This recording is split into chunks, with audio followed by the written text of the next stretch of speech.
Hey, Brian Ulmer of the Barn, and wanted to come to you on this Colorado Ag Day and tell you about a special memory that came up that was reminded to me this morning by my old NJC soil advisor, crop instructor, I should say, Don Hagstrom. Thank you, Don, for sparking my memory. But one of the two names he mentioned, Evan Slack's a legend, but the one that that I remember as a young boy listening to was Pete Smythe. And when we were in elementary school, Briggsdale Elementary School, and I think it was our teacher, Della Freidendahl, she arranged a field trip for us. So we got to go down to Denver, and we got to go to what I thought was Western Federal Savings and Loan. Maybe it was just First Federal Savings and Loan. But Pete Smythe, who I listened to all the time on the King of Agriculture, 850 KOA at the time, got a chance to meet one of my all-time favorites, and hopefully yours too. But East 10 Cup was the name of the town that he had put in everybody's minds. And when we went down there, we actually had a chance to meet him in person, visit with him, and he signed albums for each one of us. And so I have my autographed album, so I had to dig that out, and I'm going to show you that. So I'm going to take you, this is not East 10 Cup, but this is the barn. So, an inside look at Welcome to the Barn, but I dug out the album. I apologize for the mess, but there's the inside of, of the barn. Anyway, you can see my other all-time favorite hero is John Wayne, but that's a whole different story. Well, let's get to this album with Pete Smythe. So I dug up that album. There you can see it. The title of the album, as you can see, is the 10, or the bottom 10 from the Barbed Wire Network. And of course it features Pete Smythe, Elmy Elrod, Moat Watkins, Rocky Head. A lot of people don't know, but Pete Smythe was a very talented and excellent musician. He was a piano player. Steve Halpin was on drums for this record, and Al Brisson was playing bass. But there's the autograph, and it was put out by, looks like Stylish Records. I don't know the year, folks, but there's a shot of Mr. Smythe and his famous hat.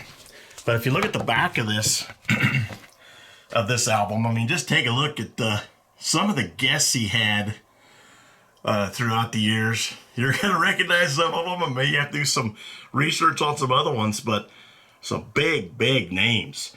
There's one right there. Stop by to see Pete and the general store. So what I'm going to do is I'm going to take you down a little memory lane here as we start the newer Victrola and the album itself. Sorry for the lighting's not the greatest right here, but we're going to go ahead and start that. Give you a little listen.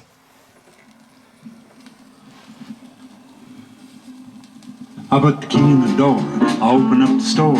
Now we're ready for business. I put the broom to the floor, like I said before. Now we're open for business. Hello, my good friend, you're looking mighty fine. How's your family a-feeling? Hello, you good customers, your credit's always good. I hope everybody's a-healing. Oh, I dust off the counter, I polish up the fruit. Now we're open for business at Pete Smythe's General Store. At Pete Smythe's General Store. So, greetings and welcome to Smythe's General Store, and come right in. Welcome to East 10 Cup, the slowest growing town in the nation. We aim to keep it that way. We're coming to you over the Barbed Wire Network. Please keep your gates up so we can stay on the air. I want you to meet some friends of mine today. Mr. Moat Watkins, the old philosopher of East 10 Cup. Moat, what do you have for the daily battle of life? Well, this'n might do. Man who go through life looking for something soft is only gonna find it under his hat. That'll do, and thank you, Mr. Watkins. Elmy Elrod is our producer-director, and we couldn't get along without him, of course. He's the town's bachelor, and a very smart fella, and knows a lot of stories. Always popular at all the parties. Elmy, what do you say? Well, thank you for that kind introduction there. I have one about this kid who was visiting his grandparents out in their farm, and I tell you, he was a holy terror in the town, and they were glad to get rid of him from the city there, and they sent him out there to his granddad's.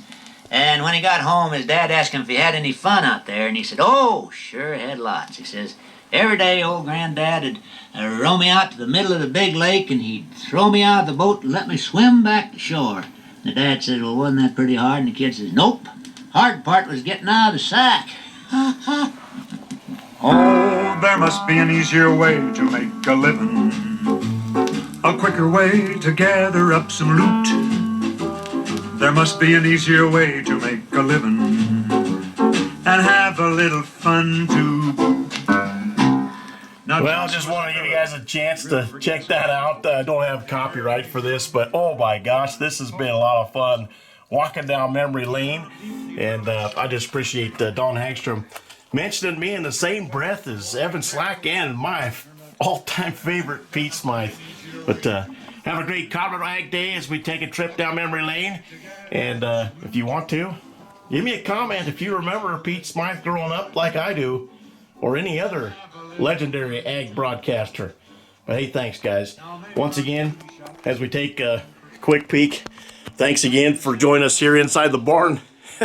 It's not East 10 Cup, but this is the Northeast 10 Cup, you might say.